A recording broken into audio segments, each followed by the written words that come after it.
Miss হবে না আপনার পছন্দের টিভি শো। দেখুন জি5 অ্যাপে একদম ফ্রি। এটা এসেন্সটা কিছুটা এর মধ্যে দিতে হবে। এটা যেহেতু আমি করে করে অভ্যাস হয়ে গেছে তাই আমার চোখের আন্দাজ আছে। কিছুটার মধ্যে এসেন্সটা দিলাম। এই হচ্ছে অ্যালকোহল। এটার এই প্রপোর্শনটাই হচ্ছে মেন। কম বেশি হলে তোমার স্কিনে প্রবলেম হতে পারে বা গন্ধটা কতক্ষণ স্টে করবে এটার উপর ডিপেন্ড করে।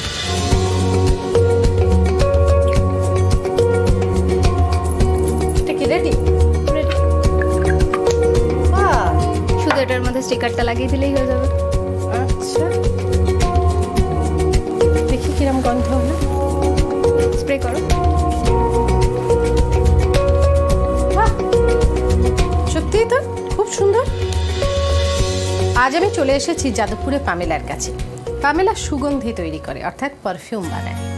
পারফিউম বানিয়ে সে সবাইকে সুগন্ধিত হতে সাহায্য করে, তাই শুধু নয়, এই পারফিউম বানিয়ে সে কিন্তু তার পরিবারকেও সাপোর্ট করে। কিভাবে করে, কিভাবে শিখলো পারফিউম বানানো, কবে থেকে শুরু করলো, পরিবারে কে কে আছে, সব জানবো আমরা পামেলার থেকে। পামেলা, খুব সুন্দর সুন্দর পারফিউম বানাচ্ছ এখন। এই পারফিউমের ব্যবসাটা কতদিন হলো শুরু করেছো? পারফিউমের ব্যবসা শুরু করেছি খুব বেশি দিন নয়।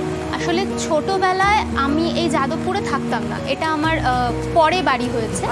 আমি সোনারপুরের মেয়ে, আমি জন্মেছি ওখানে, আমার পড়াশোনা সবটাই ওখানে। ওখানে বাবা মা ঠাকুমা সবাইকে নিয়ে আমার একটা যৌথ ফ্যামিলি। সেখানে ছোট থেকে পড়াশোনা করেছি, সব কিছু করেছি। কখনো ভাবিনি যে আমি ব্যবসা করব। তো একদম ছোটবেলায় যেটা হতো যে আমার বাবাকে আমি যেটা দেখেছি, আমার বাবা অটো চালাতেন। তো সেইভাবে একটা মেয়েকে বড় করা, সংসার চালানো, সেটা একটু সমস্যা হয়েছে। এবার আমি তখন ছোট, অতটা তো বুঝিনি, আস্তে আস্তে বড় হওয়াতে বুঝেছি। যখন আমি মাধ্যমিক দিই 2007-এ, তখন আমি এই পারফিউম বানানোটা শিখেছিলাম। এবার সেইটাকে কাজে লাগানোর একটা সময় আমার কাছে এসেছিল।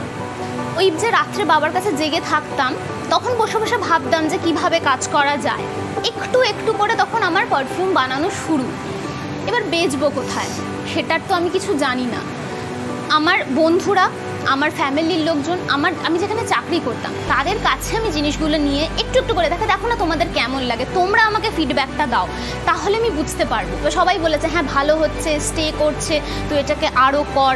আস্তে আস্তে সেই জিনিসটা এখন এসে দাঁড়িয়েছে। যখন আমি বিজনেসটা শুরু করি 2500 টাকা দিয়ে শুরু করেছিলাম, মায়ের মতনই। মা যেরকম 2800 দিয়ে শুরু করেছিল, আজকে আমার কাছে অলমোস্ট 30 রকমের পারফিউম, আতর, রুম ফ্রেশনার সব আছে। ও মানে পারফিউম, আতর, রুম ফ্রেশনার সব তুমি একাই বানাও? একদম, আমি এখনো নিজে হাতেই বানাই।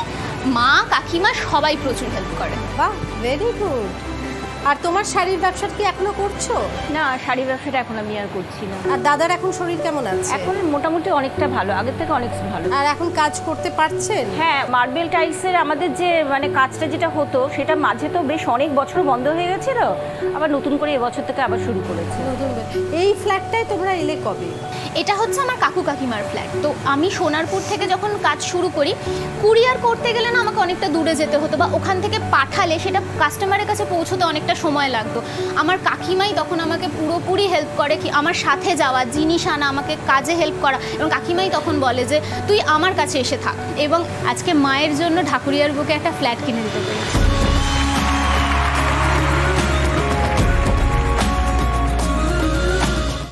জি5 ডাউনলোড করুন আর সব এপিসোড দেখুন একদম ফ্রি।